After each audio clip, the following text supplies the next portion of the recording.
What is going on, everybody? Welcome back to another live Thursday night with the Garage. And I see right away we've got a first-time viewer, Sean. Welcome to the live show. Thanks for joining us. Thanks for watching.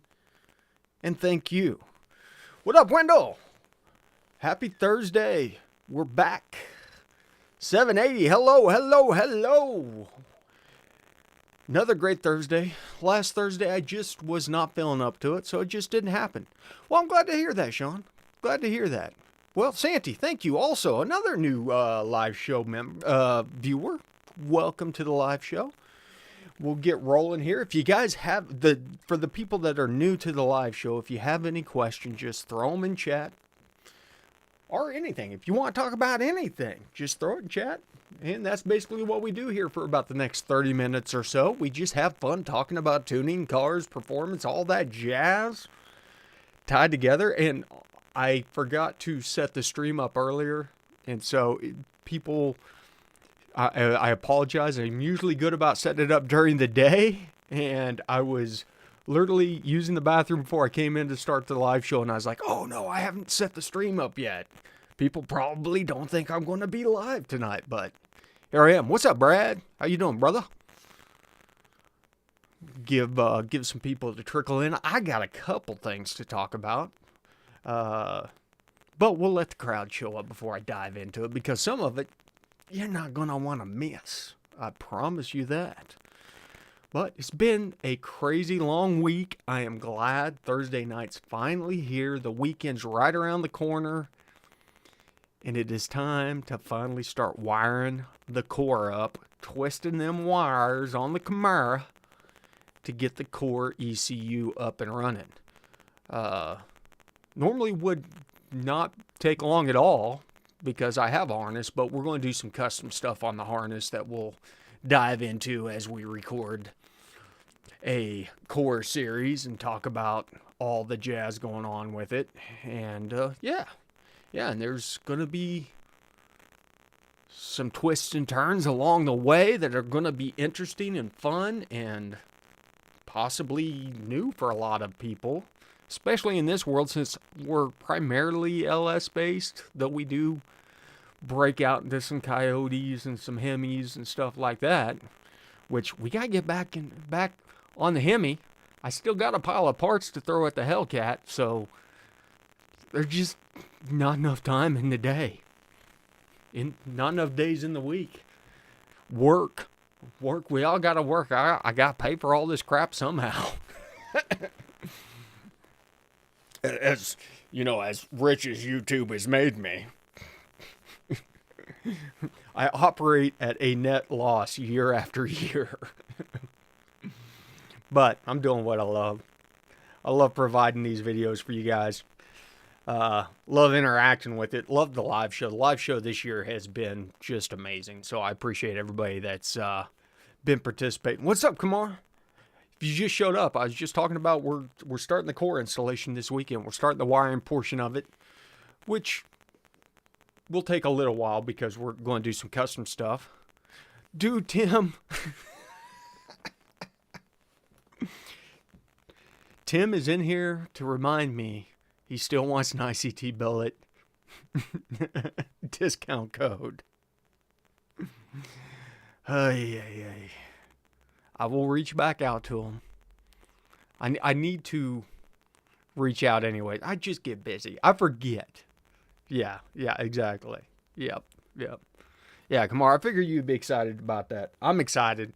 I'm trying to not take the cheap and easy way out and just throw the harness on and be done with it. I'm trying to do some rounding. I mean, the engine just looks phenomenal. I need to do the installation video for the intake manifold. I've shot it. I just haven't edited it yet. Yes, ICT guy, car guy. I'm just going to call you ICT. You are correct. They are fairly priced anyway. But sorry, just whacked my mic. That probably was loud. Has anybody dealt with Caswell plating? Is that what they're called? Yeah, Caswell Plating. Has anybody ever ordered from Caswell Plating? I ordered a 20 years accredited business. Congratulations. Well, why in the hell haven't you shipped my order out? I ordered a anodizing kit from them. And it's been months. And I've emailed them, not heard anything back. I have not tried to call. I will probably try to call tomorrow. I just feel like it shouldn't take 3 months to send out some buckets, some heaters, and chemicals. Well, super slow. Because I'd really like to get my ICT accessory drive. I'd like to anodize it black. What up, David Soul? Yeah, 3 months seems way too long. So, I don't know. I just need to call them. I did email them last week. I've not heard back. I checked my spam. I don't know. Follow us at caswellplating.com. I wonder if they're active on Instagram. I wonder if I could shame them on there. Send me my stuff. Oh, yeah. Yeah, okay, here we go. Let's see when the last time they posted was. Close. Oh, excuse me. Try not to burp into the mic. It makes me log in. I'm not going to bother. Let's see, what am I seeing? Kamar says, been getting my startup tune dialed in. Got it idling now, playing with the slight recovery issue coming down to idle, not from, I'm guessing. Are you Kamar, are you still on the stock ECU? Or is this with a standalone? Watched a video today of a couple guys that built a 40 valve V10 Ford engine and put it in the newer Lincoln Continental. That's interesting. What website? It's just caswellplating.com. 3 months to get my AC from Vintage Air, 7 months for a valve body. That's insane. And so I will say 780, you've already got your Vintage Air. If you are considering doing AC retrofit on an older car like that, check out Old Air instead of Vintage Air. And Old Air products, they're out of Texas. What they won't tell you is, I think a lot of the stuff that Vintage Air uses is from Old Air. Well, Boost. Nice. Well, I can't help you out yet, Kamar, but whenever I do, I will probably hit you up and ask you what you did to fix it. No, we're starting the wiring this weekend, Daily Soul. We are to the point to start the wiring. And you did some powder coating yourself? Are you just like old oven powder coating? Like, I've been tempted to get into that. Santa P, what's your favorite engine?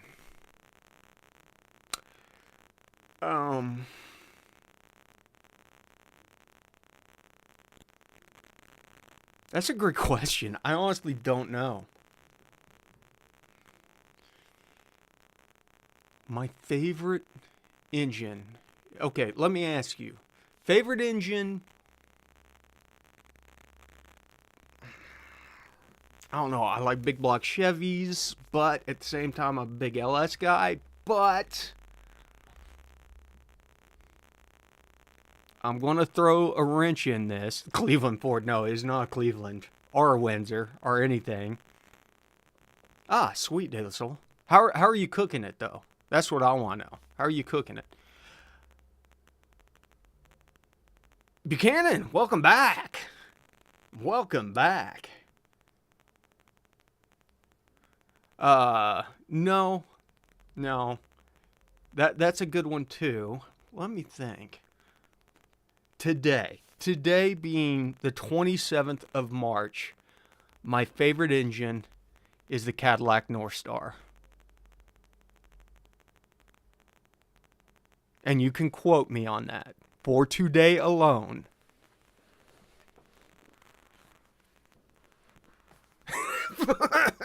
4.6, baby. 4.6 for days. Why? Because it was such a great dual overhead cam V8. It really was. And the later generations had variable cams on them.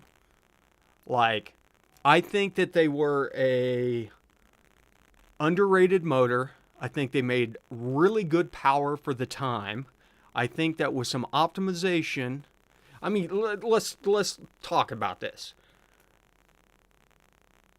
The new Z06 is just a puffed up North Star. I don't care what anybody says. It's just a new North Star. It's not an LS. It is more of a North Star. And so the new ZR1 is a twin turbo North Star. Yeah, exactly. And honestly, you know, the early ones had some issues, but the later ones were bulletproof. They could handle boost. They could handle nitrous. They were good motors and breathe. Buddy, did they breathe? And we are seeing the second resurgence of them. I mean, look at what Ford's doing with the mod motors. You know, the Coyote and stuff. What up, P&W? It's basically a Coyote before the Coyote existed. It's basically the new Z06 motor before the new Z06 one came out. Yeah, I mean, it was ahead of its time. Yes. And the early ones were prone to fail. They did, and exactly like Super Slow says, North Star engine had bad part because of cutting costs. So it died too soon, and I am anxious to see. And the cool thing about it is nowadays, with a lot of the standalones out there are getting support for direct injection motors. You know, most of them you have to run an external module because of the high amperage that's required to drive them. And they have the ability to control 4 cams. So I think that a crate motor. What is the new Z06 designation? Z06 motor C8. The LT6, the flat plane. That thing in a crate motor is going to be absolutely sick. Like, that would be a dream swap. That 5.5 liter flat plane crank turning, you know, almost 9,000 RPMs, like, sounds amazing. And I'll be honest with you, I think the C8s are quite possibly one of the ugliest cars that Chevy has ever produced. I am not a fan of them, but that motor I am a huge fan of. So, great Sandrail. A lot of people saying they're great Sandrail engines. It's good. As said, I only know from the time that I spent with my XLR, but it's good stuff. So here, we got a decent crowd now. Let's talk about, I'm going to give away some memberships if I've got some. Let's see if I got some membership gifting. Oh, am I out of members? I must have given all my members. I tell you what, let's just do this. I'm going to do a giveaway. Let me get my giveaway started. Don't start doing your stuff yet. We'll roll a giveaway as I talk about. Come on. Talk about what's new. Yeah. And that's always going to be the big issue with the dual clutch transmission stuff until they really get that. And it's goes back to torque, because they don't have a good way of controlling the torque to the transmission right now, which is critical. Let's see, giveaways. Let's do, how about a $50 Summit gift card? Okay, so first bit of news. Next week's live show is going to be a fun one. We've got Matt Happel from Sloppy Mechanics joining us finally for a live show. People have been asking for it for years. And like 2 ships passing in the night, Matt and I just go back and forth, back and forth. We finally locked down a date to have him on the show. So it's going to be an absolute blast. And I have a sneaking suspicion that it will not be a one and done episode. We'll probably see Matt, as much as I can get him on, because he's such an interesting dude and just can't wait to pick his brain. So that's the first point of big news, and I'm super excited. And that's the thing is I told him, the minimum that we do is 30, but there's a good chance that we'll go over, and I don't like to tie people up for more than 30. If they want to keep going, that's totally cool with me whenever we have guests. But like, I know, hey, John, you got to do an exclamation point before the raffle. So it needs to be exclamation point raffle. So yeah, that's the first bit of big news. And the other one is going to catch you guys probably slightly off guard. But we have pivoted on the Camaro, and we are going to be doing the 8HP70 swap in it for the transmission. And I'm really excited about it. So I don't know if you guys have looked into any of it. It's real big in the BMW world because it's a BMW/Dodge transmission. Yeah.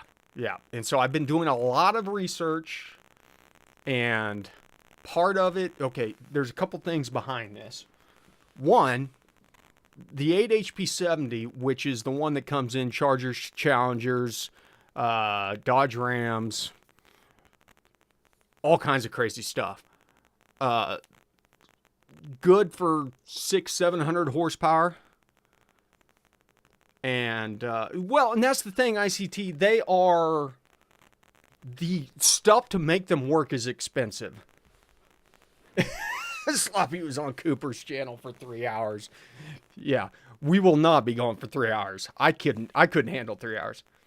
So, it's good for, there's dudes holding over 1,000 on them with the proper pressure and torque stuff. But that's one of the big things on the 8HP70 is you've got to have torque cut.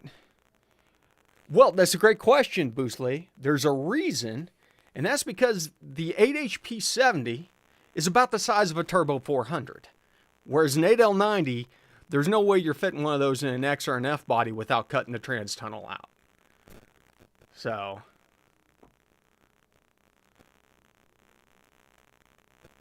Fast Hemi. I mean, I can get you a snow one for a decent price if you want to email me. I am a dealer for snow. But so they are really small transmissions for 8 speeds. Super, like, as I said, about the size. They're less than 200 pounds. They're lightweight. They're small. Yeah, and I know for a fact you can't even fit a 6L without cutting the tunnel. So, but you have to have an adapter, clearly, and that's going to run you about $1,000.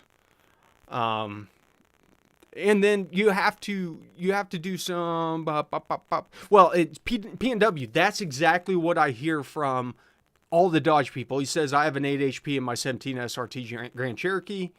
You probably have the 8 HP 90 since it's an SRT. I don't know, but everybody says it's one of the best factory transmissions. Super quick shifts, everything great. Like everything about them, people love them. And they say that compared to a 6LR or an 8L, that there's no contest. And the other thing, the transmission itself, you can pick them up for $500 or less. They're that cheap.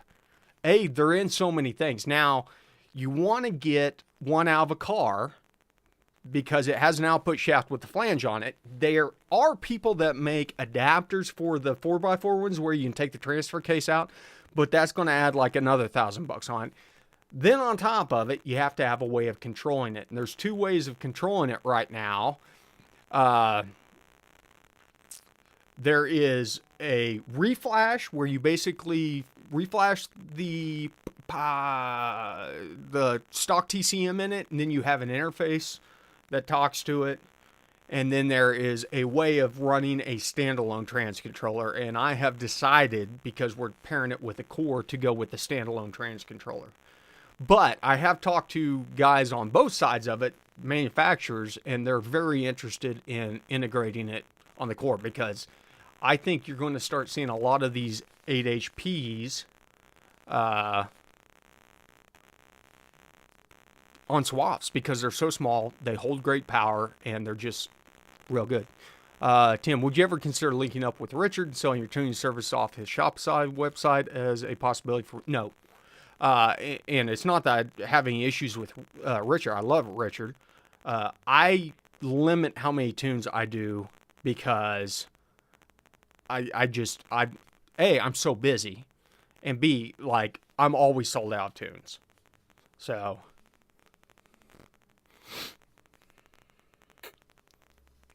calm down, Boost.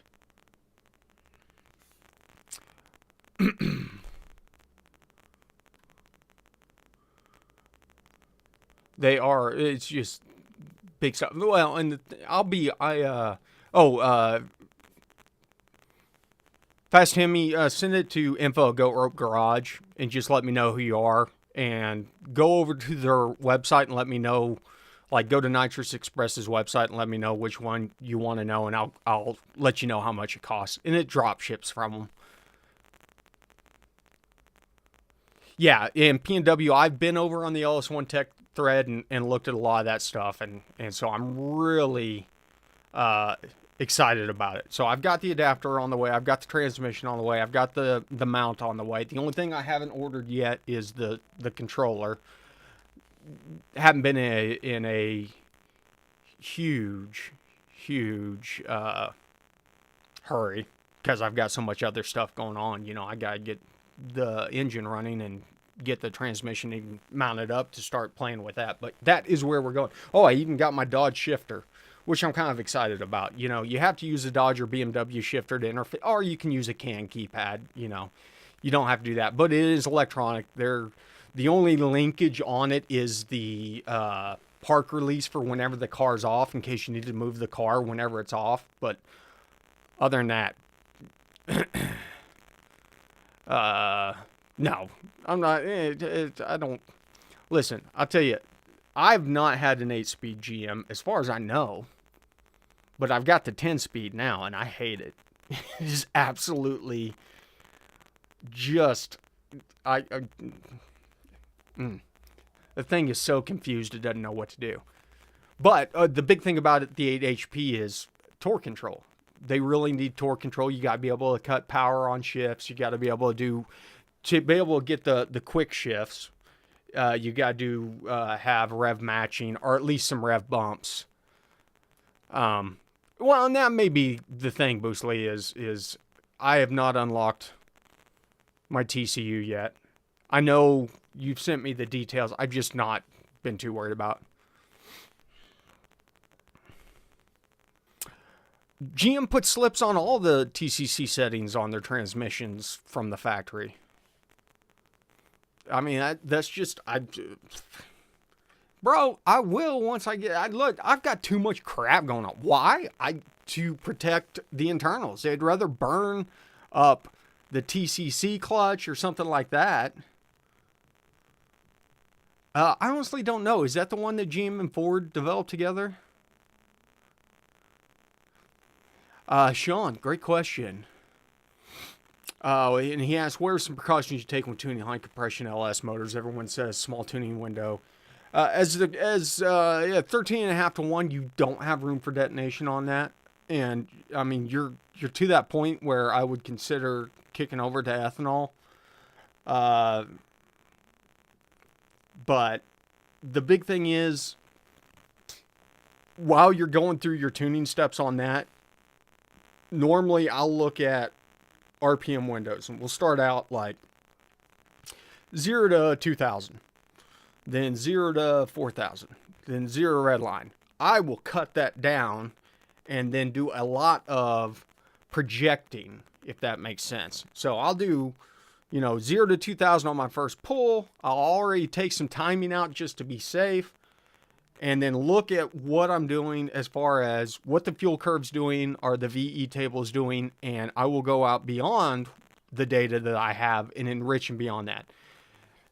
And it's not a bad idea just to tune rich. So go into your map and your VE or whatever you're working on and throw, a percentage of fuel at it based on what other modifications that you've got going on.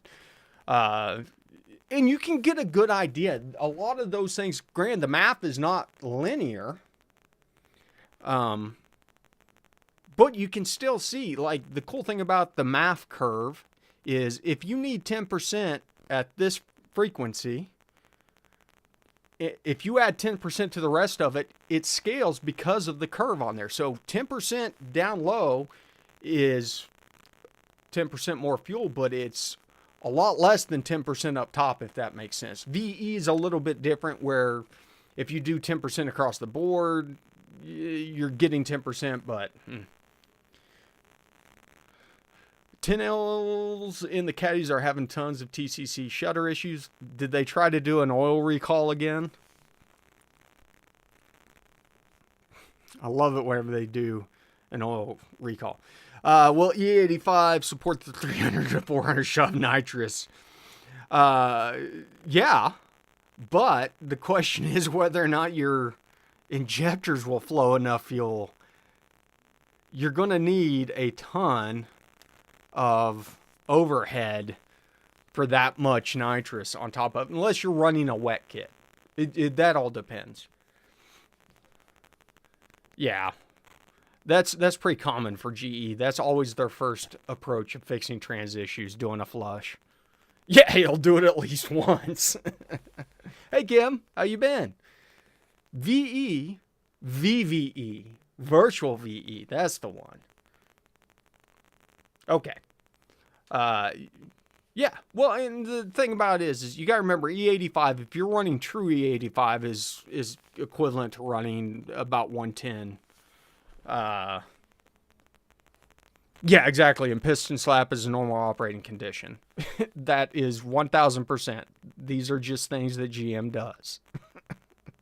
Not saying it's right, but whenever you're cranking out as many cars as they do everything that they can to try and keep a warranty or a recall from happening. So,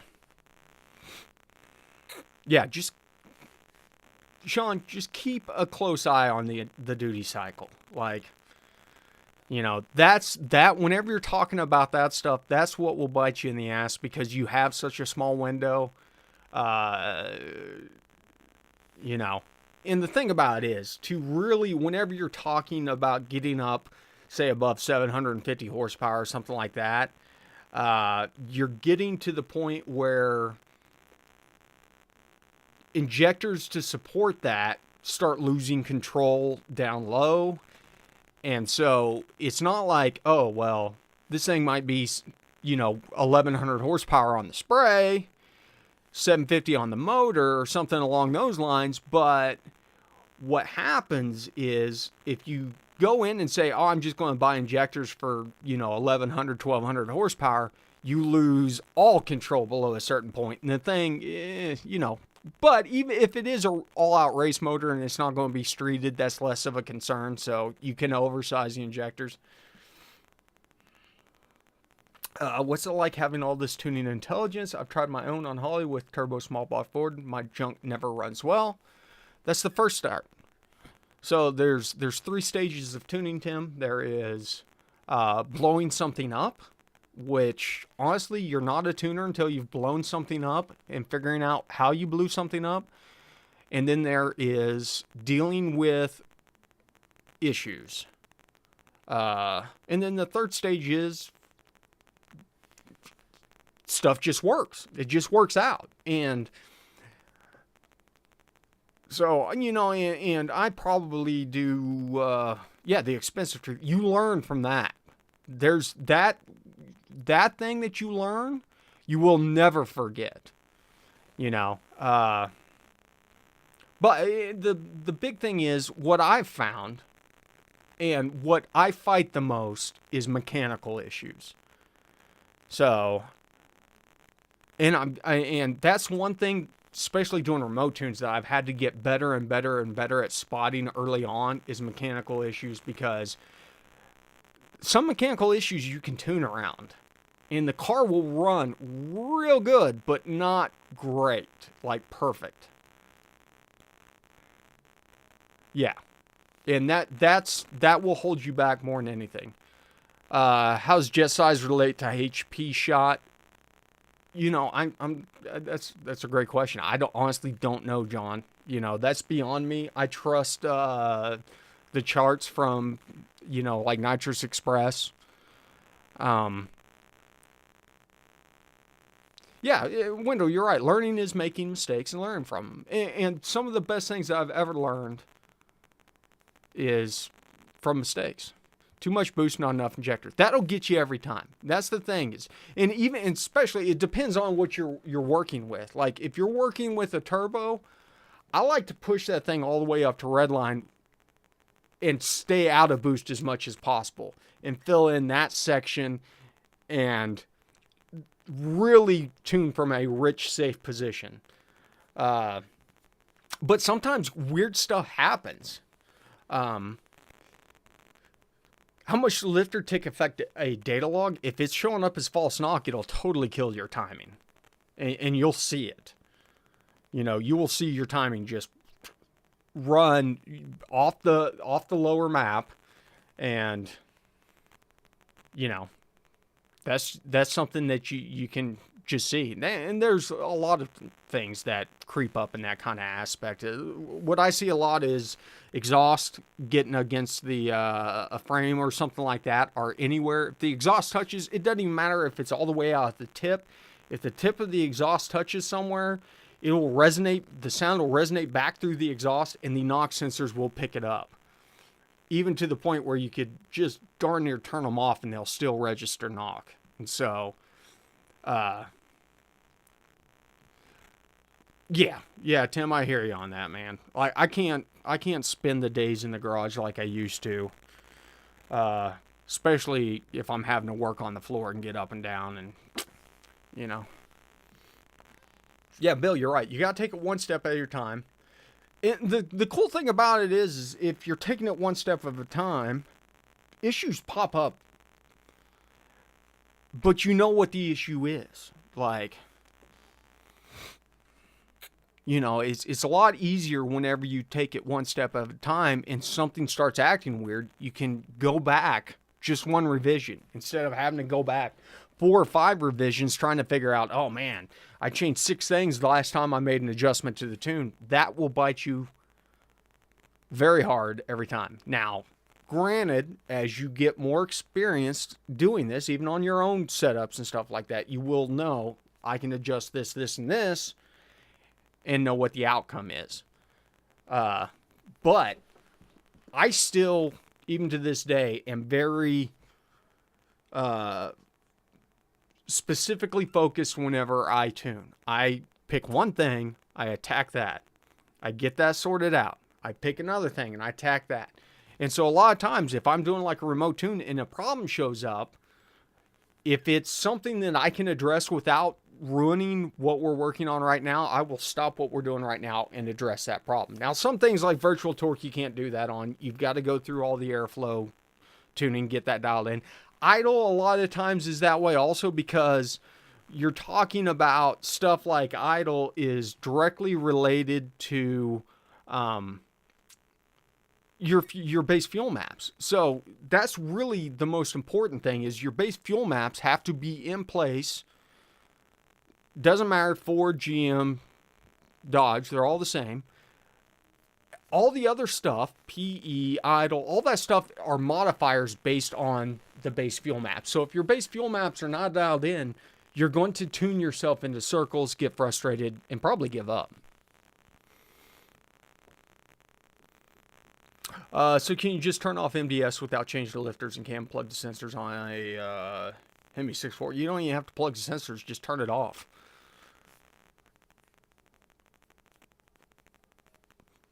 Essentially, you know, what MDS is doing is you've got lifters that have giant springs on them and they use oil to pump them up. Whenever the oil is not there, they, you know, collapse down and don't open valves. And what you're doing whenever you turn off MDS is you're basically disabling that solenoid so the oil is always flowing to those lifters. Now, ideally, you want to change them, but yeah, you don't have to change any of that stuff. I mean, I've got MDS. I think the Hellcat had it. I don't know, but yeah.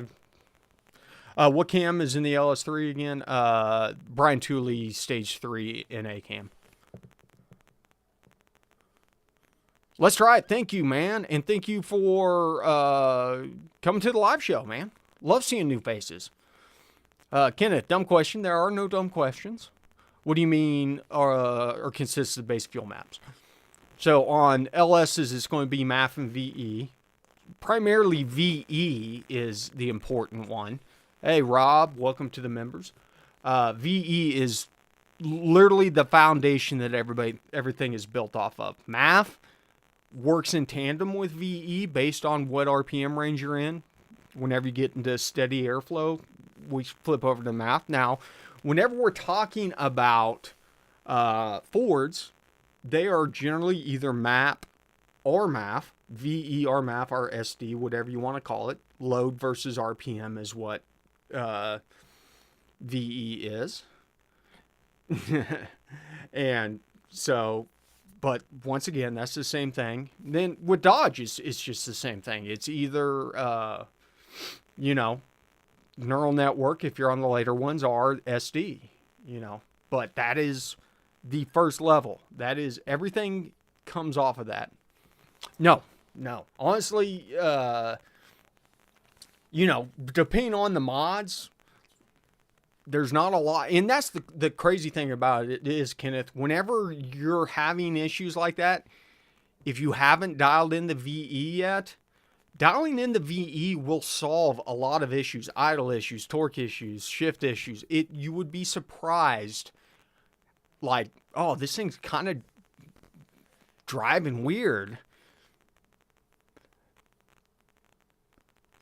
So, dial in that VE. And that's yet another reason, and I'm not going to get my soapbox out, as to why I hate MAF-only tunes. Because the foundation is not shored up. What up, Brad? The foundation is not shored up until the VE is done. MAF-only is not a proper tune. So, great questions. Man, really enjoying it. Let's see where we at on the giveaway. Oh, sorry. I'm, Rob, try again. I opened the giveaway up. I'm going to open the giveaway up. We're going to do the giveaway at 8:40. So you've got 6 more minutes to join the giveaway. Rob, Haley, you guys did not make the first run, but now it is open again. If you are not in the giveaway, it is ! raffle. Speed density only is perfectly fine. Perfectly fine. Because you've got the foundation. The MAF is optional, and that's a prime example. Now, as I said, Ford has Coyotes that run MAF only. And then they have Coyotes that run VE only. And I love the MAF. MAFs nowadays are great. So it's, you know, there's no reason, unless you're running boost where you run into issues and stuff like that, where you've ran out of resolution on the MAF, to ditch the MAF. I keep the MAF as long as I possibly can. Especially, listen, whenever you're on VE, it's one thing, but like, you guys get into Global B or anything with neural networking on it, neural networking is so painful to work with because it just does not, it like the shapes that you create in the tables like you would with the VE do not want to stick. Whenever it goes through and redoes training, it's going to want to move things around. You don't have as much granularity on adjusting those. And so having the math there makes a huge difference because it's so easy to tune, you know. The math and VE are representing the airflow, and the correction factors are the air density changes. The fuel model is the injector size data, and the ECM looks at both, tries to mix air fuel. Yeah, so you look at, like, I always consider fuel as the static, you know, it is not the variable that we're adjusting. So whenever we do the fuel tuning, we're actually calibrating our air readings, either through mass or through volume. You know, that's the big, we got two ways on GMs in particular that we can calculate it. We're either calculating the mass through the mass airflow sensor, or we're calculating the volume through manifold pressure versus load and temperature. Now, temperature is a part of the mass calculation, so we don't have to really worry about temperature. In fact, IATs don't matter whenever it comes to mass, because if the air is colder, it's denser, and it's picked up whenever we're doing mass calculations from the get-go. Whereas whenever we're talking about speed density or volumetric efficiency, we have to have that temperature calculation. And that's why there's a bias on those. Based on the amount of airflow, the bias is going to go from the IAT to the ECT, because if you have low airflow, heat gets up into the manifold and heat soaks the manifold and the air gets warmed up. So the air coming in through your filter is a lot cooler than what's in the manifold. Now, once we get up to higher speeds and we've got more air going through the motor, things cool down on the manifold side and we skew back towards the IAT. Hold on, I got a burp. So, but all of the fuel stuff is basically set in stone. Granted, we have tables and we're moving on those tables, but those values we don't have to calibrate. You know, those values are what they are. They're always going to be that based on our injectors and stuff like that. What we're calibrating is our air measurements. And we're using AFR, which looks at air and fuel to hit that blend that we're looking for. Well, if we are lean, that means we are metering more air than we need to. We're saying that there's more air, so we dial the air back on the model to bring the fuel up. So, honestly, Schmidt, I don't care about IAT2 or MAT. Those things, if they're working correctly, you don't have to worry about them. You know, I will use them for troubleshooting if need be, but during the actual tuning process, don't really care about temperatures. Put in all the ZL1 data in the VE table on the stock ZL1 injectors rotofab. Yeah, and that should work. That will get you, Kenneth, that will get you in the ballpark for tuning. Have I ever found a good place to find injector data for fast injectors? No, but I've not looked. Honestly, if there's not injector data that I can find, I will find data for injectors that flow similar and plug those in. Because we can make adjustments to the airflow calculations to tailor up the, clean up and get it in the ballpark. They need to be ballparked.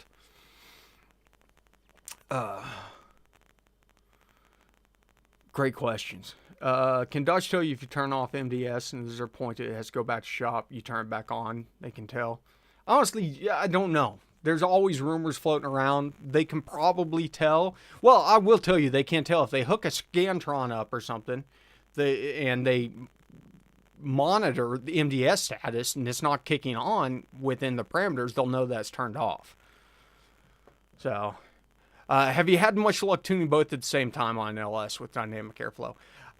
Listen, Steve-O, I've gotten it to work. I don't like that process. Once again, this goes back to the idea of you're doing too many things at once for my taste. I prefer shut off the MAF, dial in the VE table, turn the MAF on, force your dynamic airflow model over to the mass airflow, and just focus on the MAF at that point in time. So, I've got an old video where I went in and did all the math and showed that you can use the mass airflow literally to populate a VE or virtual volumetric efficiency table, and it worked great. But I would not do it that way. Yeah, IAT is good for timing. And that's one of the things that I always harp on is the guys that go into your IAT versus timing table and zero that out. And listen, it is what it is. Silver Surfer wants to tune both at the same time. Yo, hey, have at it. I'm not going to, though. and that's just my feelings. And I know plenty of other people,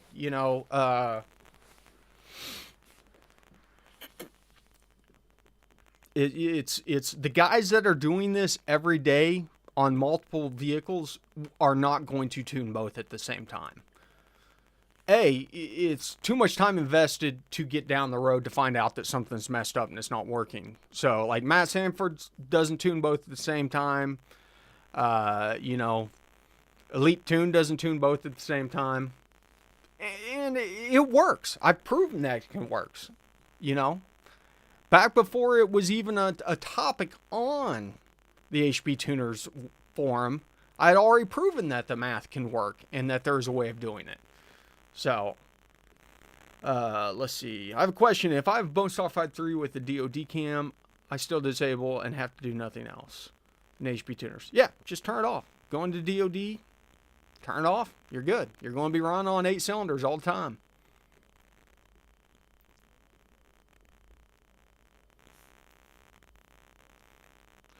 Well, Bill, and there is, neither does Stack.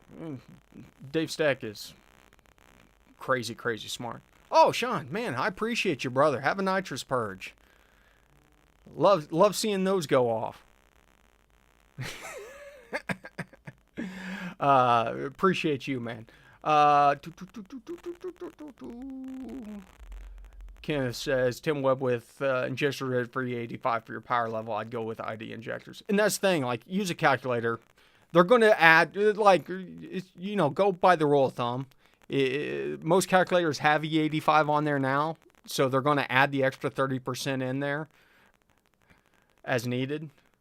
Bill says, I really like to use one standard for the entire table instead of narrowband wideband tuning. I agree with that to a point on Global B and even to a point Gen 5s. I don't see any issues with doing narrowband plus wideband because the logic behind it, the correction logic is a lot better.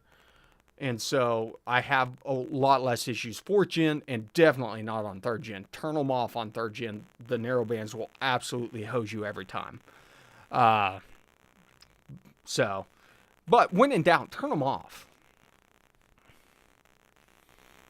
De La Soul, it's so pretty. I love it. If you saw the short, all the people commenting on the short is like, oh man, it's just plastic. I'm like, bros, that thing is not plastic. Let's see here. Chris, getting my butt handed to me on a Gen 3 drive-by cable system. Will not cold start, but warm starts. Perfect VE map, both dialed in. Stock throttle by truck Norris cam. So, big thing is, cam, always go into your cranking airflow table and take at least 15% out. That's step one. If you haven't done that, do that. That may be enough to fix it. The other thing is, really, drive-by cable has really got to have the IAC working properly. And when I say working properly, I'm saying at operating temp, 160 to 180 degrees engine coolant temp, your IAC needs to be at 50 to 80 counts. If it is not in that range, outside of that temperature, that thing is wrong. So, What am I missing? Oh, it's that time. Let's do our drawing here. We're 15 minutes over, which is fine. So we are going to pick a winner. You have to be present to win. No, that is not a misprint. Those things are, the black anodized ones are $4,000. Haley Williams, congratulations. Wow, you still here, Haley. Gotta be here to win. Pre-sent. Good luck, PNW. You need to send another one saying your name's Haley. Okay, Haley, shoot me a email over at info@goatropegarage.com or reach out to me through the website saying, hey, I'm Haley and I won the gift card and I'll get you a gift card. How's that sound? Idle airflow tuning for drive-by-wire. Yeah. I mean, the big thing on drive-by-wire is that base idle airflow table.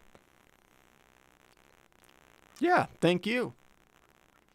Do you have any videos about Gen 3 ETC throttle tuning? Throttle tuning for manual? Probably not. That's very specific. Oh, Ken, man, we're just getting all kinds of nitrous purges tonight. Thank you, brother. Love you and appreciate you. But I mean, if there's enough demand for some electronic throttle tuning tips and even cable throttle tuning tips like that, I can throw a video together talking about a couple of them, looking at a couple tunes. Oh God, that's the worst thing. Whenever customers drill a hole in IAC, Chris, I'm going to tell you this. You want to know what the easiest way to fix that is? Stick a rivet in the thing. Rivet that hole off. That hole is not doing you any help. Any help. That NOS office chair video is... I'm surprised that somebody hasn't died on that thing. Got any good tips on what histogram to build to dial in the idle airflow minimum? No, Brad, what I do is I get it up to temp and just look. If you've got the VE, okay, I can do that. Just remind me, Hemi, that you guys want it, and I'll take $50 off the price of the regulator for you. Even though you cheated by having your wife come in and join the raffle. But I'm not complaining. I'll take the extra view.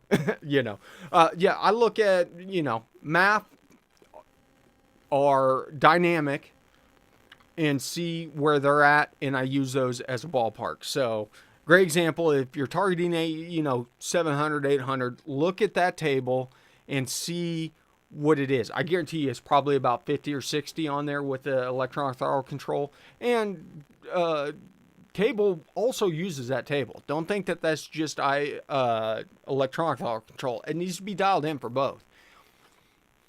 And if I'm flowing, say, 90 pounds per hour of air and I'm at 50, you're already off, because what's happening then is it's targeting 90 whenever you get down to idle. Often that's below 2 miles an hour or below a certain RPM. It goes over to the idle control circuit. And so it's going to say, hey, we should only be flowing 50 pounds per hour worth of air right now. Close the IAC, close the throttle, either one.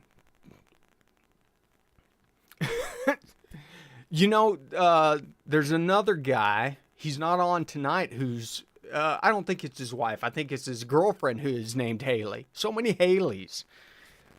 There was probably a year that Haley was a huge child name, 2 or 3 years. Like, give it another 4 or 5 years, you're going to see like Daenerys. A lot of Daenerys is running around because of Game of Thrones. But nonetheless, look at that. And then what I do is I take that whole base idle airflow table and I multiply it up until at my target RPM, if it's 800, I am reading 90, like it's actually monitoring through the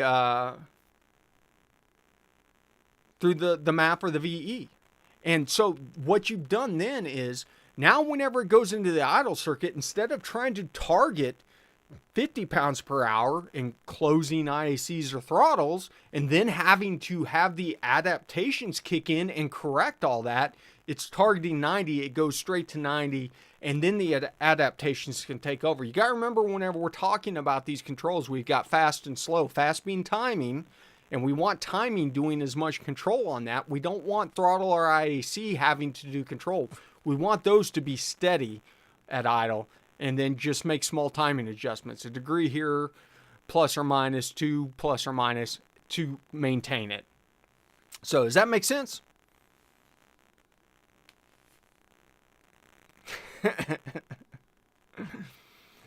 Yeah, Brad, there's a little $sign by the chat thing. I appreciate it. And honestly, I'll tell you, give away memberships. If you want to send $5 my way, give away 5 memberships or $5 worth of memberships, you know, something like that, because that benefits everybody. So, okay, listen, guys, I'm closing out. We've got a winner. We're completing this one. We know who won. Fast, you're going to reach out to me. Make sure next week you show up. Matt Apple from Sloppy Mechanics is going to be on the live show. Woo! Keep your eyes peeled. Got the intake unboxing video. I've got the intake install video. It's going to be coming out. Then we're going to have the core wiring video part 1 coming out probably next week.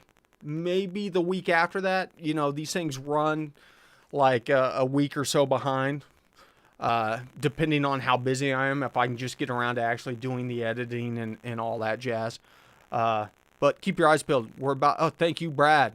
3 nitrous purges in one night. I love it. You guys are the greatest. Listen, great crowd as always. Love the new faces. Come back next Thursday. You're not going to want to miss the Sloppy Mechanics video. Oh, and then Super Slow throws out 5 gift remembers. Man, thank you. So, you guys are the best. But you guys know the drill. Thanks for stopping by the garage. Remember, ABT, always be tuning. Where's the end button now? See you guys next Thursday.